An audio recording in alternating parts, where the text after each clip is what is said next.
بسم اللہ الرحمن الرحیم۔ السلام علیکم۔ بے شک تمام تعریفیں اللہ کے لیے ہیں، ہم اس کی تعریف بیان کرتے ہیں، اسی سے مدد کے طلبگار ہیں۔ میں گواہی دیتا ہوں کہ اللہ کے سوا کوئی بھی معبود برحق نہیں۔ ناظرین، دنیا کی تاریخ میں اکثر عذاب نافرمان قوموں پر ان کی سرکشی کی وجہ سے آیا، مگر آج ہم جس قوم اور جس دور کی بات کر رہے ہیں وہ ایک ایسی داستان ہے جہاں شرک اور فتنہ ایک سونے کے بچڑے یعنی گولڈن کاف کی صورت میں سامنے آیا۔ ہم بات کریں گے قوم ہارون علیہ السلام کی، وہ بنی اسرائیل جو فرعون کی غلامی سے نکل کر صحرائے سینا میں آباد تھی۔ وہ قصہ جب حضرت موسیٰ علیہ السلام اللہ سے ملاقات کے لیے کوہ طور پر گئے اور پیچھے حضرت ہارون علیہ السلام کو اپنی قوم کا نگران چھوڑ گئے، لیکن ان کی پیٹھ پیچھے سامری نام کے ایک شخص نے پوری قوم کو کیسے گمراہ کیا، وہ سونے کا بچڑا کیسے بولتا تھا، اور حضرت ہارون علیہ السلام نے اس سخت وقت میں اپنی قوم کو کیسے سنبھالا۔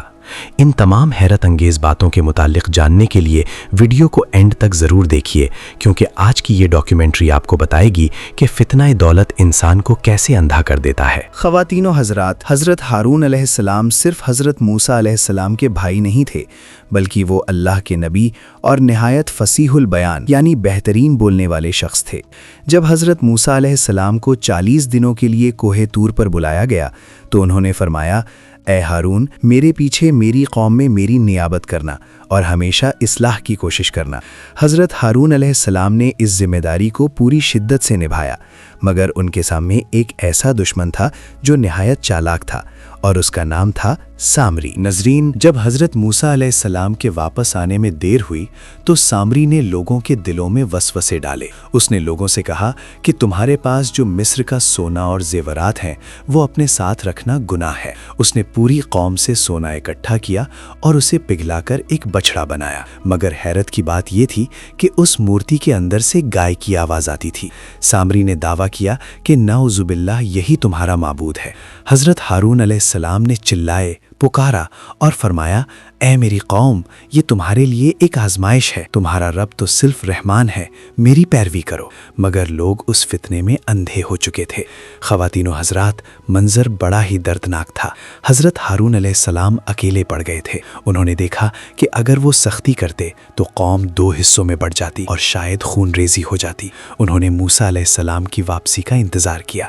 جب حضرت موسیٰ علیہ السلام واپس آئے اور اپنی قوم کو شرک کرتے دیکھا تو وہ سخت جلال میں آ گئے۔ انہوں نے حضرت ہارون علیہ السلام کی داڑھی اور سر کے بال پکڑ لیے۔